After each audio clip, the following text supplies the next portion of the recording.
Lucas capítulo 11, versos del 1 hasta el versículo 4. Son solo 4 versículos. Aconteció que estaba Jesús orando en un lugar, y cuando terminó, uno de sus discípulos le dijo: Señor, enséñanos a orar, como también Juan enseñó a sus discípulos. Y les dijo: cuando oréis, decid: Padre nuestro que estás en los cielos, santificado sea tu nombre. Venga tu reino, hágase tu voluntad como en el cielo, así también en la tierra. El pan nuestro de cada día, dánoslo hoy, y perdona nuestros pecados, porque también nosotros perdonamos a los que nos deben. Y no nos metas en tentación, mas líbranos del mal. Pueden tomar asiento.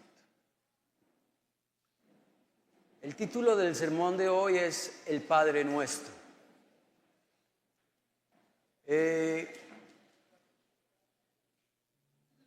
Yo llevo, póngale 20 años predicando la palabra, 30 años como pastor y tal vez 10 años como líder.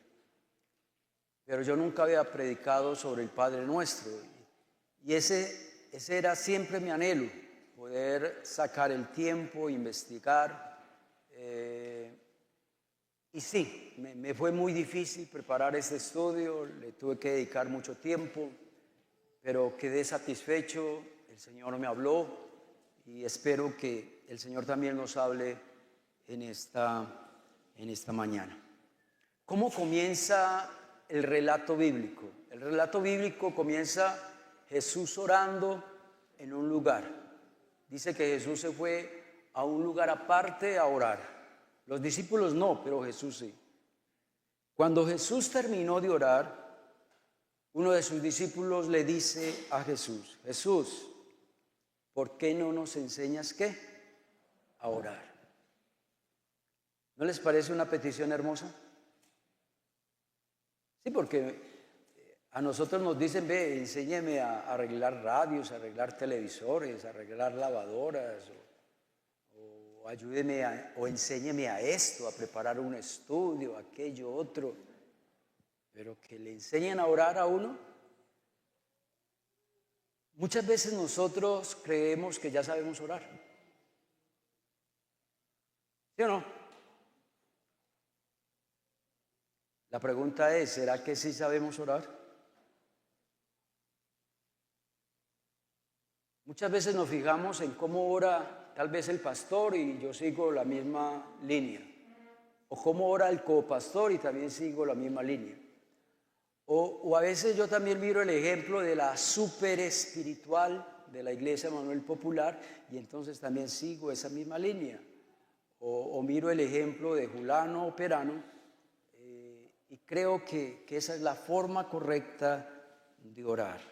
No. El Padre Nuestro. El Padre Nuestro es la oración modelo. El Padre Nuestro es el ejemplo de los elementos básicos que debe tener una oración. El Padre Nuestro no es para que usted y yo lo repitamos como loras. A veces repetimos cosas y ni sabemos tan siquiera qué es lo que significa. El Padre Nuestro es tal vez la porción bíblica más conocida en el mundo. No exagero. Aún más allá que el Salmo 91 y más allá que el Salmo 23. Porque no hay misa que se respete donde no se rece el Padre Nuestro. Y muchos de nosotros vienen yo nací en el Evangelio, pero casi la mayoría de los que están acá vienen de un contexto católico. Entonces, por ende usted se sabe el Padre Nuestro, o aún hasta los evangélicos, así naciéramos en el Evangelio, también sabemos el Padre Nuestro. Pero nos conformamos solo con ¿qué? Con memorizarlo. Nos conformamos solo con repetirlo y creemos que ya con eso basta.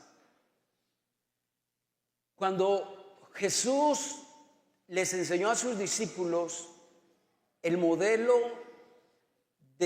o el ejemplo de los elementos básicos que debe tener una oración, el propósito de Jesús no era que esa oración fuera un rezo.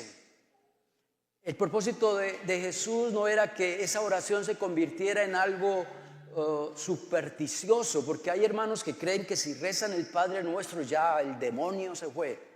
Eso es creer que el Padre Nuestro es algo supersticioso. O hay muchos que lo hacen en una forma de ritual y creen que Dios les enseñó a sus discípulos el Padre Nuestro para que usted y yo lo volviéramos un ritual o un rezo. Yo no sé si usted sabía que Dios condena, el mismo Jesús condena que usted y yo hagamos oraciones repetidas. Mateo 6:7. Ese texto nos lo dio el Señor Jesucristo. ¿Me colocan por favor ese texto? Y orando, dice Jesús, no uséis ¿qué? Vanas repeticiones. Como los gentiles que piensan que por su palabrería, ¿qué? Oiga pues, Jesús nos prohíbe hacer oraciones repetidas. Porque no creamos que por nuestras palabrerías repetidas seremos ¿qué? Oídos. Ahí dice, oídos. La mayoría de comentaristas bíblicos dicen de que en el Padre Nuestro hay 5 peticiones. Y eso es lo que vamos a estudiar hoy con la ayuda del Señor. La primera petición está en el versículo 2. Y les dijo, cuando oréis, decid, Padre nuestro que estás en los cielos, santificado sea tu nombre. Esta frase es la primera petición que debemos de tener cuando oramos. Esa frase, ¿qué hace? Exalta a Dios. Amén. Adora a Dios. Pero mire que está de primero. Quiere decir que antes de usted y yo pedirle algo a Dios, primero hay que ¿qué? Hay que exaltarlo. Es como cuando usted le va a pedir plata a papá. ¿Qué hace? Ay, pa, cómo estás de lindo, cómo te queda de linda esa ropa. Usted de primera a primera no le dice, dame 3 millones, que los necesito. Bueno, how? No. Antes de pedirle algo a Dios, según esa primera frase, hay que exaltarlo. Y si dice Padre, es porque hay que reverenciarlo. Si dice Padre, es porque hay que respetarlo, exaltarlo.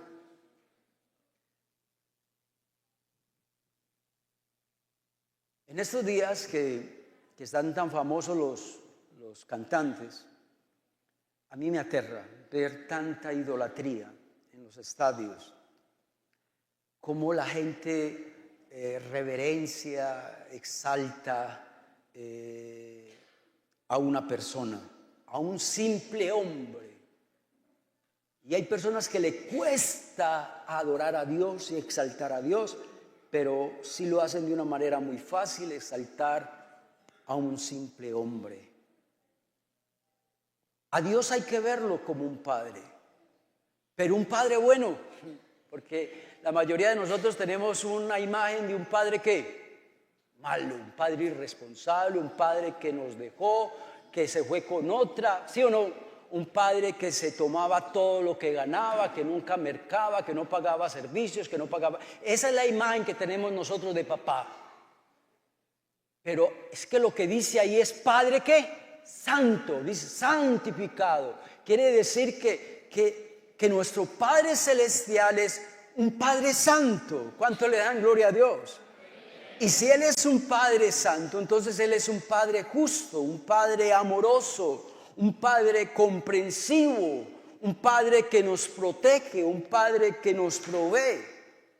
Y por eso es que Él merece ser exaltado, honrado, reverenciado, respetado y temible. ¿Por qué? Porque Él es un Padre, ¿qué? Santo. Algo que debemos de aclarar es que Dios, el Padre Celestial, no es el Padre de todo el mundo. ¿Usted sabía eso? Y en eso siempre ha habido una pelea, una disputa, ¿no? Entonces si yo no soy hijo de Dios, entonces soy ¿qué? ¿Un animal o qué?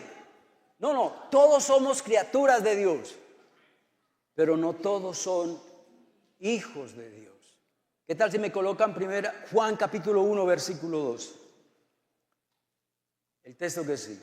Mas a todos los, mire, el Señor Jesucristo, mira lo que dice, mas a todos los que le recibieron, mas todos los que creen en su nombre, les dio potestad de ser hechos hijos de Dios. Hay dos condiciones ahí para ser hijos de Dios. ¿Cuáles son? Recibirle y creer en Él. Si usted no lo ha recibido en su corazón, ni usted cree que Jesucristo es el Hijo de Dios, entonces usted no es hijo de Dios. Y el Padre Celestial no es ¿qué? No es su Padre. Qué linda esa imagen de padre, ¿no? Yo recuerdo a mis hijas cuando estaban pequeñas. Ellas confiaban mucho en su papá. Ellas idolatraban al papá. Lo que el papá dijera. No, el papá más sabio, el papá más entendido. Papá, lo que usted diga. ¿Usted no ha visto los niños cómo tienen esa confianza hacia el papá y a la mamá? Mamá, deme la comida. Y ellos ¿cómo saben que hay comida? De pronto el papá no mercó, pero ellos dicen con fe, deme la comida. Papá, deme el estreno ahorita en diciembre. Pero si el papá está desempleado, pero los niños no entienden eso. Ellos confían en papá, ¿cierto que sí? Ellos confían en papá. Ellos se acercan con confianza al papá, pues a un buen papá. Los hijos, para ellos, el papá no es un extraño. Es muy distinto que a mí me pida algo mis hijas a que me lo pida otro joven.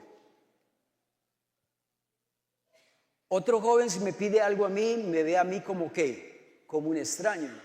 Pero cuando una hija me pide a mí algo, no me ven como un extraño, me ven como ¿qué? Como el padre. Esa es la forma como usted y yo debemos de ver ¿a quién? A Dios. No cualquier padre. ¿Un padre qué? Santo. ¿Cuánto le dan gloria a Dios? Amén. Gloria a Dios.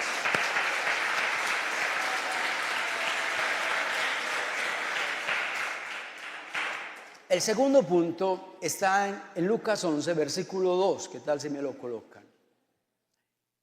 Y les dijo, cuando oréis, dice el Señor Jesús, decid, Padre nuestro que estás en los cielos, santificado sea tu nombre. Ya vimos esa primera petición. La segunda petición, venga tu reino y hágase tu voluntad, tanto en el cielo como en la tierra. Hay una palabra que sobresalta de todas, reino. Y cuando se hablan de reino es porque hay ¿qué? Hay un rey. Esta frase o esta primera petición es que usted y yo cuando nos acerquemos a Dios debemos de ver a Dios como ¿qué? Como rey.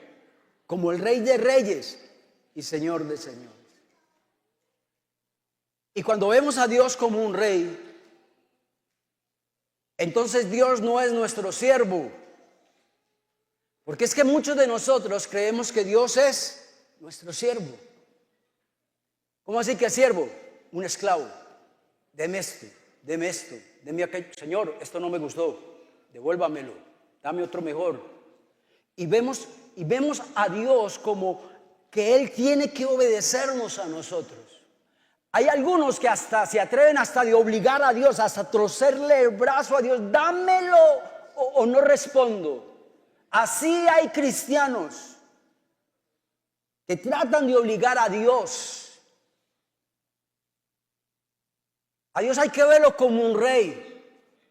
Él no nos tiene que obedecer a nosotros, somos nosotros los que tenemos que obedecerle a Él. Amén, hermanos.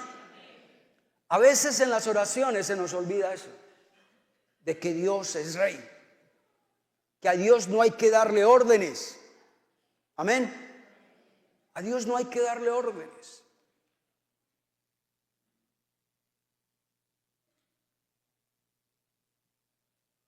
Qué bueno que usted le diga a Dios: Dios, tú eres mi rey, yo quiero que reines sobre mi vida, que reines sobre mi familia, quiero que reines sobre mis hijos.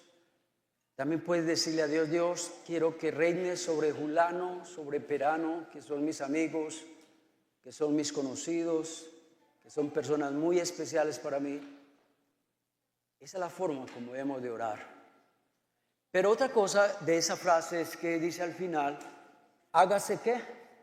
Tu voluntad. Cuando usted y yo le oremos a Dios, usted y yo siempre debemos de decir: Señor, hágase ¿qué? Tu voluntad. Pero no, nosotros no le decimos eso a Dios. Dios, yo quiero es un carro rojo. No me lo des azul, ni negro, ni gris, no, un carro rojo. Y no un Renault, no, un Mercedes. O un MW, ¿cómo es? Y no quiero otro carro sino ese, Señor. Esa es la corazonada que tengo, eso es lo que yo anhelo, Señor. Ese es el gusanito que me está picando, Señor, y eso es lo que yo quiero. No, a Dios hay que decirle: hágase ¿qué? Tu voluntad. Muchas veces nosotros nos acercamos a Dios: Dios, mira, por mi experiencia, por mi conocimiento, por mi corazonada, yo creo que lo mejor para mí es esto.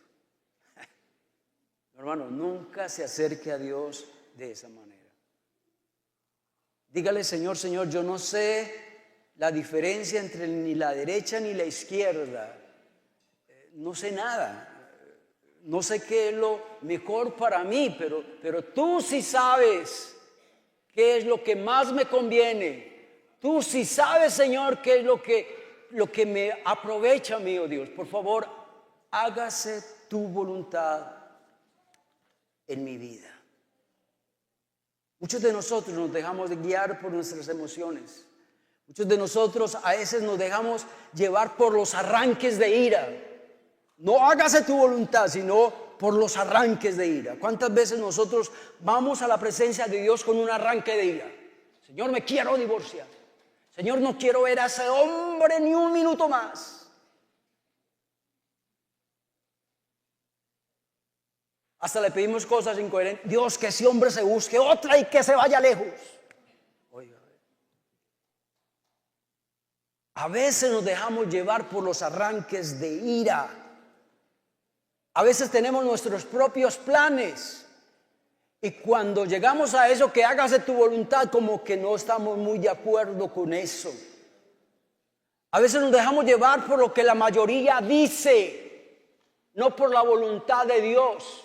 O aún muchas veces nosotros nos dejamos llevar por lo que nos impongan otras personas, no por la voluntad de Dios. Jesús en este pasaje dice que en nuestras oraciones deben de decir: hágase tu voluntad. Dios no se tiene que someter a usted, soy yo el que me tengo que someter a la voluntad de Dios. La tercera petición está en el versículo 3, Lucas 11, versículo 3. El pan nuestro de cada día, dánoslo hoy. ¿Usted cree que los ricos le piden a Dios el pan de cada día?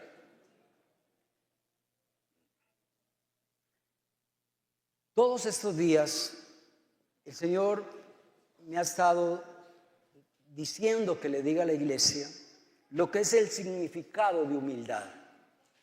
¿Qué es humildad? ¿Se acuerdan? ¿Qué es? ¿Se acuerdan lo que le he dicho? Humildad es ¿qué? Depender de Dios. Eso es humildad.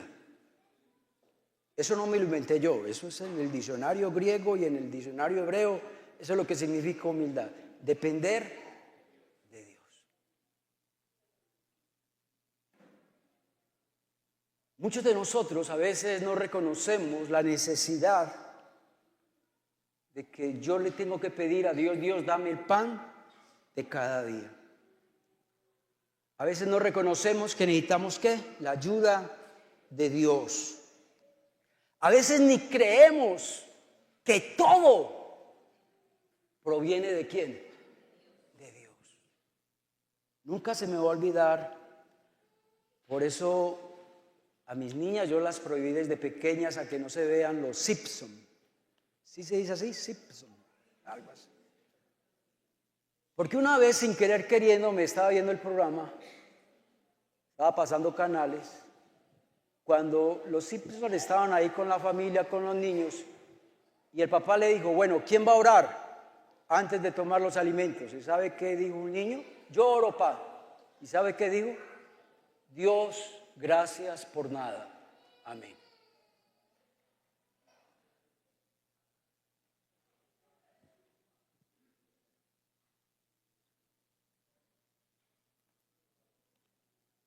Usted sabe que si no fuera por la gracia de Dios, usted no desayunaría, ni almorzaría, ni comería. Todo proviene de Dios, aún hasta lo más pequeño. Usted y yo debemos de saber que la fuente de todas las bendiciones y la fuente de toda la provisión es Dios. Usted nunca debe decir, mire, esto me lo gané con el sudor de la frente. Usted no puede decir eso. Usted y yo tenemos que decir que esto me lo dio ¿quién? Me lo dio Dios.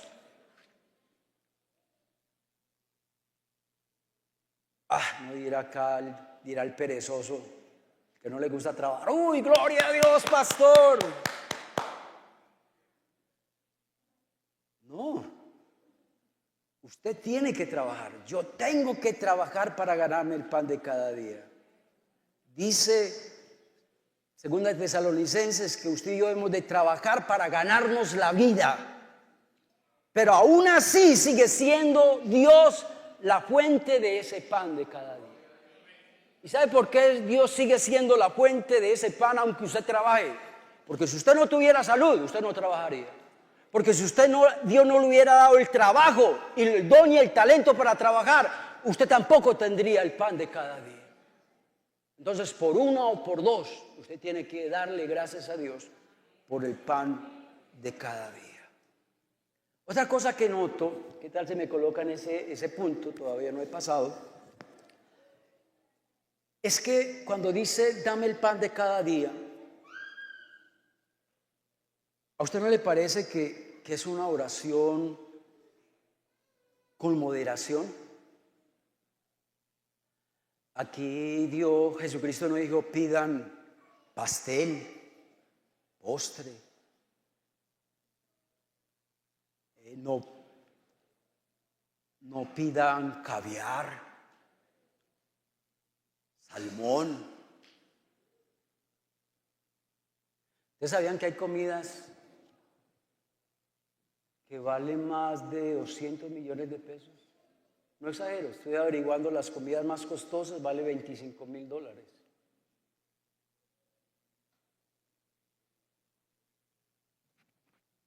Otra, por eso digo que es una petición con moderación, porque no falta el que le diga, Dios me dice que le pidamos el pan de cada día, entonces le va a pedir esto. Y me enojo si no me da eso. Pan.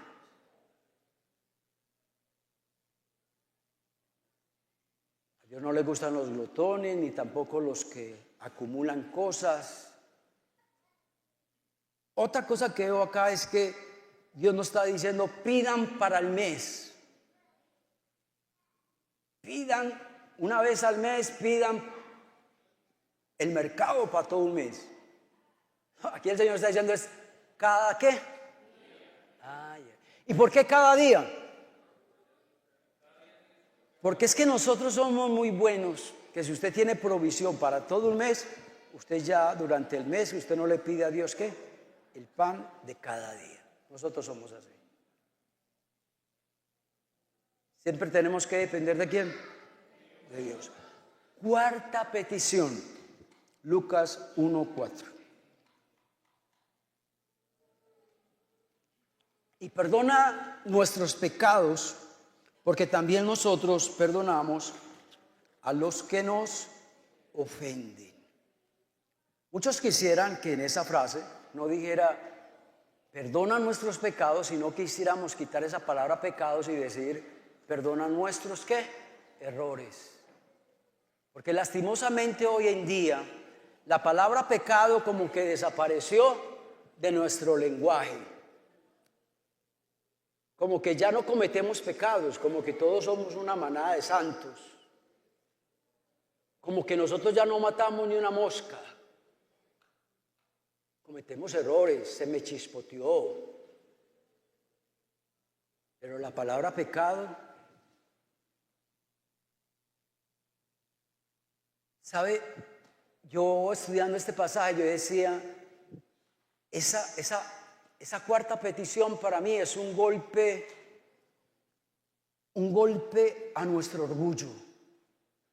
Porque nosotros somos muy malos para reconocer nuestros propios pecados. Es un golpe al orgullo porque nosotros nos cuesta pedir perdón. Nos cuesta de que la embarramos.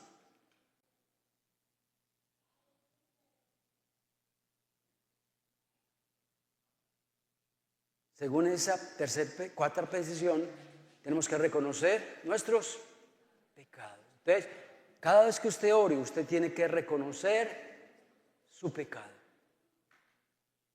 No justifique su pecado. No suavice su pecado. No maquille su pecado. Diga de qué. Pero la segunda parte de esa frase dice, perdóname porque yo también perdono a los que ¿qué? Ay, qué gran mentira es.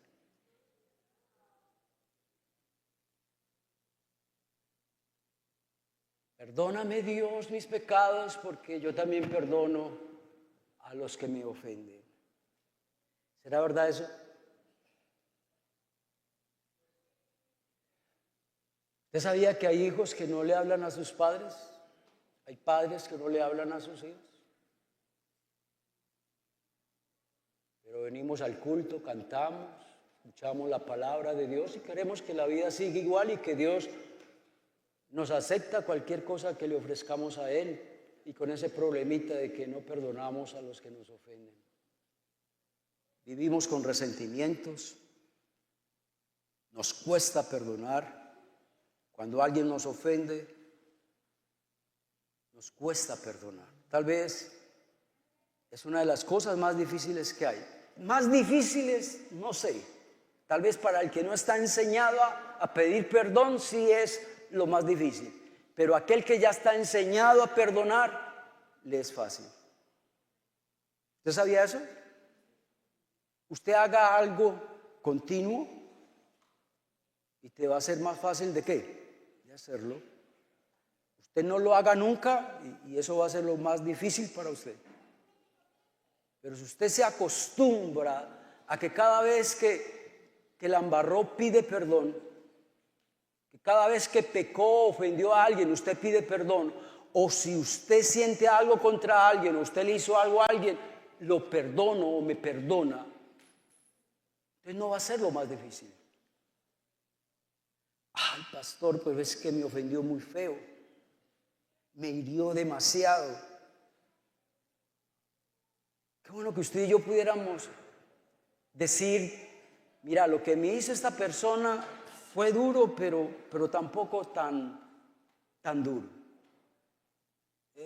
No es tan importante como para retenerlo, lo voy a dejar pasar. Qué bueno que usted y yo pensemos en eso, que lo que me hizo tal persona lo voy a dejar pasar.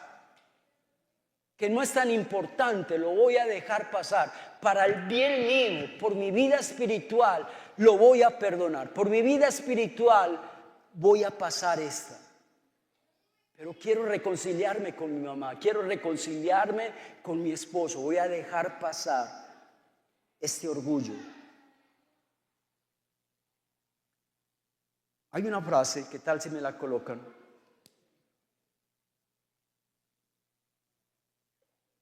Yo nunca había visto esa frase, pero mira qué frase tan linda. El que no perdona está destruyendo el puente sobre el cual él mismo debe de pasar. Mira, cuando usted no perdona, usted está destruyendo ese puente por el cual usted tiene que regresarse. Es decir, si usted no perdona, entonces cuando usted pida perdón, tampoco te van a ¿qué? A perdonar. ¿Quién de acá no ha pecado? ¿Quién de acá no ha cometido errores? ¿Quién de acá es tan santo que puede tirar la primer piedra? No, si hoy usted la embarró, mañana tal vez no la va a embarrar, pero el que no la embarró hoy, mañana la va a embarrar. Entonces, si hoy te toca perdonar, perdona, porque mañana, pasado mañana te van a perdonar. ¿Quién? A ti. Amén. Bueno, casi no hay aménes, pero es verdad. Vámonos con la última petición. Está en Lucas capítulo 11, versículo 4. Y no nos metas en tentación, mas líbranos del mal. Esta frase me enseña a mí algo. Mire que el texto es muy lindo. Al principio del texto, el Señor dice, preocúpese por el perdón de pecados, ¿cierto? Pero la segunda frase de ese texto habla de que uno se tiene que mantener alejado ¿de dónde? Del pecado.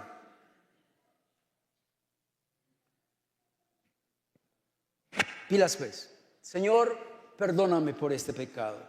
Pero en la quinta petición usted le debe decir a Dios, pero ayúdame, oh Dios, a no volver a embarrar. Ayúdame, Señor, a alejarme de ese pecado. Ayúdame, Señor, a alejarme de esa tentación para no volver a cometer ese pecado. Dios, que yo no vuelva a caer en esa tentación.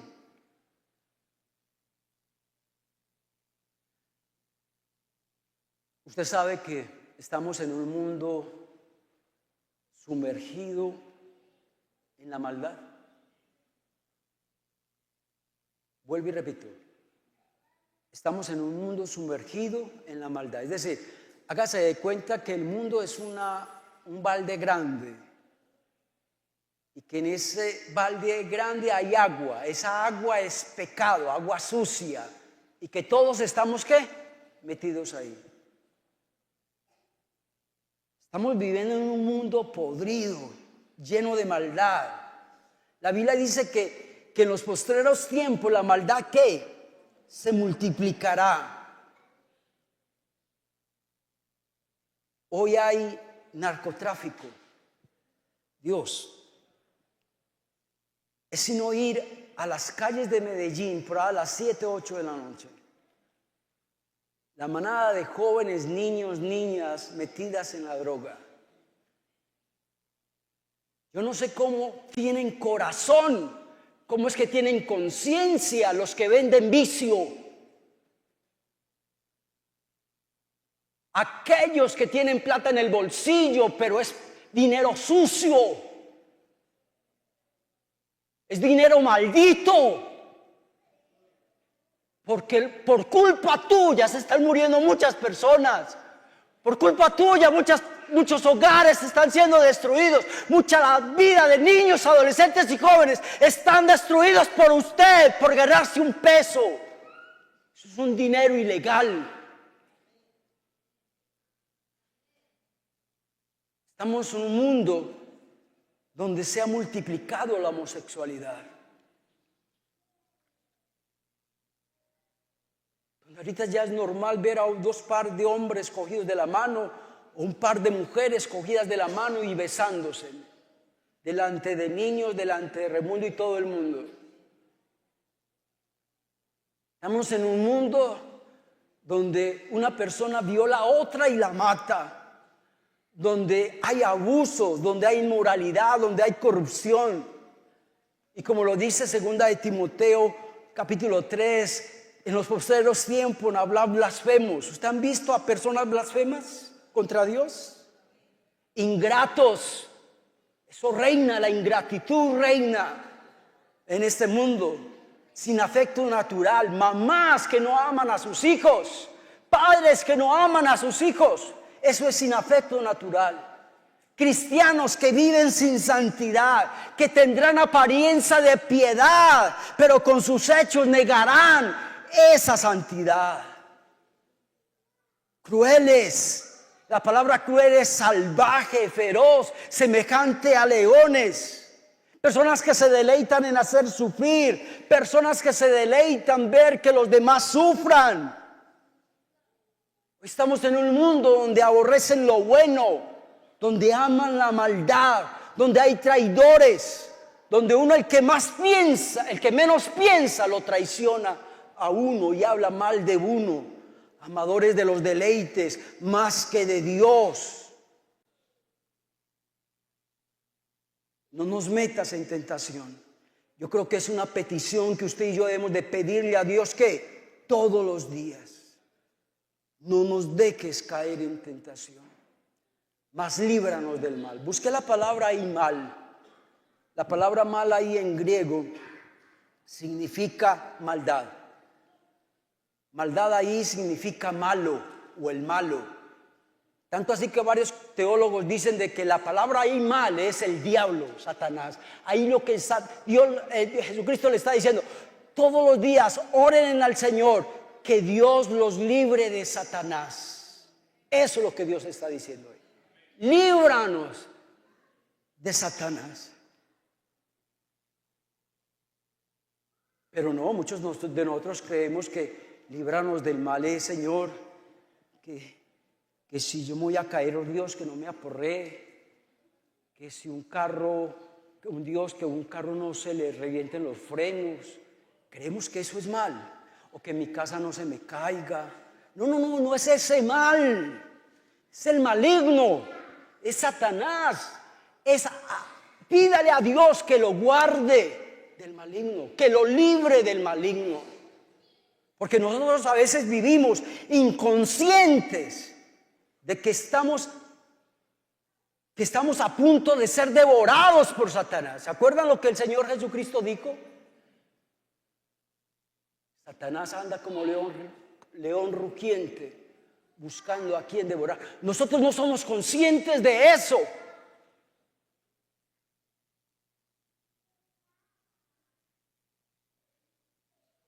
Usted y yo debemos de ser conscientes de que en este mundo hay maldad.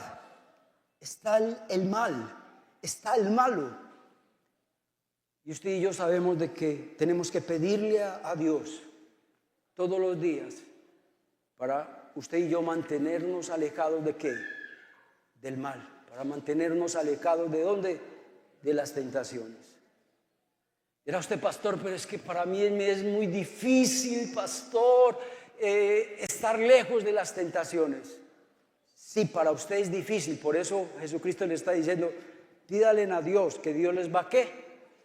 Dios les va a ayudar. Amén. Dios es el único que puede librarte del mal. Dios es el único que puede librarte de la tentación. Te va a dar fuerzas para resistir la tentación. Si unos han podido, ¿por qué usted no lo puede hacer? Yo lo digo con orgullo, no me da pena. Yo me casé a los 27, 28 años. Me casé virgen. Que tuve tentaciones, las tuve. Y eso no es darle la gloria a John Darío. La gloria hay que dársela a quién. Dios fue el que me libró del maligno. Dios me ayudó para estar frente de la tentación y no caer. Pero toda la gloria es para Él. Si no fuera por Él, si no fuera por Dios,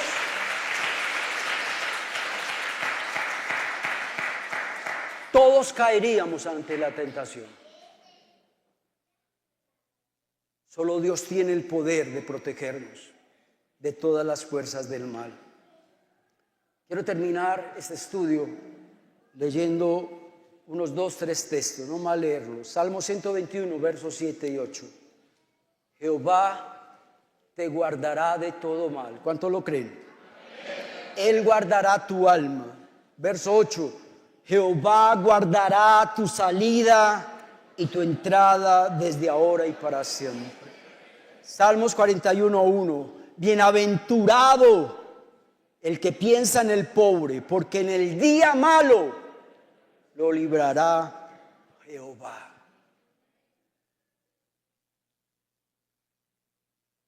Pero dirá usted, pastor, pero entonces todo ese trabajito hay que dejárselo a Dios. No nos dejes caer en tentación, mas líbranos del mal.